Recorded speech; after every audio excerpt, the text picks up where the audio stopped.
But what I wanted to talk to you guys about today is technology and agriculture, and where I see agriculture heading for the future, and why I see so many bright spots for young people and for people already in the industry. How many people in here are excited about current commodity prices? A couple of people, okay. Well, I'm glad somebody raised their hand. So there's been a lot of big issues that have come up, especially today or yesterday when President Trump announced his new import tariffs on aluminum and steel. And will this cause a trade war? Where is this going for agriculture? And again, I'm a journalist. I'm not a market analyst. I can't predict anything, but I am optimistic that even with President Trump in power and maybe vocalizing things he shouldn't say sometimes on Twitter or whatever, I think that people still need U.S. agriculture, and they need high-quality protein like beef. Traveling across the world, I've seen a lot of different agriculture systems, and while the U.S. is not the most developed, we have a lot of really awesome technology that has helped us move mountains. I mean, when we think about where we've come over the last 150 years, to put in perspective, the late 1800s, early 1900s is when we really started to mechanize tractors, when we started to do less and less by hand. And when we look at where we are today, technology-wise, we can do things literally at our fingertips on our mobile devices. We can look at drone images. We can listen to a podcast. We can do about anything we want at the click of a button.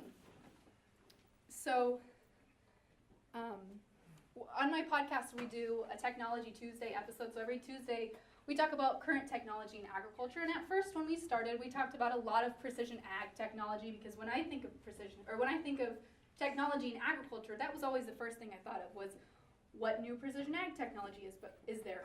But as we've kind of worked, we've been almost doing it for a year now, and I'm not sure it's financially worked out, but we still do it. As we have gotten more and more into it, it's been very interesting to see that there's technology in all sectors of agriculture. There's interesting technology coming for the beef industry, for the swine industry, for the agronomy industry. And in a couple of years, we might have completely autonomous tractors. There's a lot of people working right now to create autonomy and create things that will limit manpower and time that we have to put into growing and producing our commodities. When we look out across the world too, I think there's a lot of optimism for growing middle classes. A lot of countries like Japan and China and India, they all have a huge middle class that is growing at rapid paces, especially in China and India. And they're going to need high quality protein from somewhere, and that's going to come from the US. Regardless of what's going on in policy and trade, they have to get it somewhere, and we produce a lot of it here, so they're going to need it here.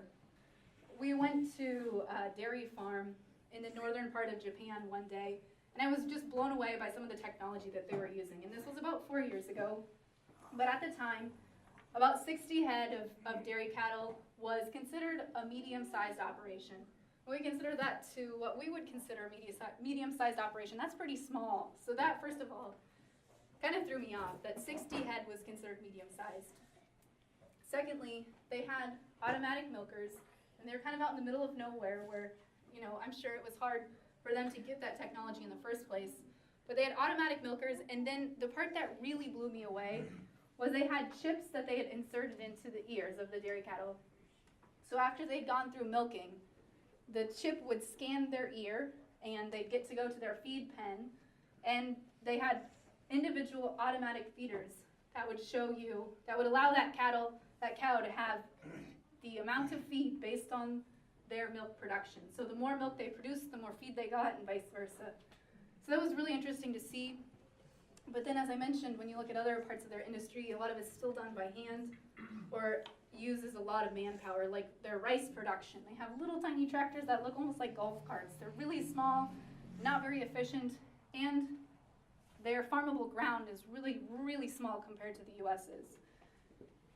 So to wrap it all up, the reason I'm excited about agriculture is because we have the technology, we have the infrastructure, and we have the land to continue being global players regardless of what's going on internationally or back here in home.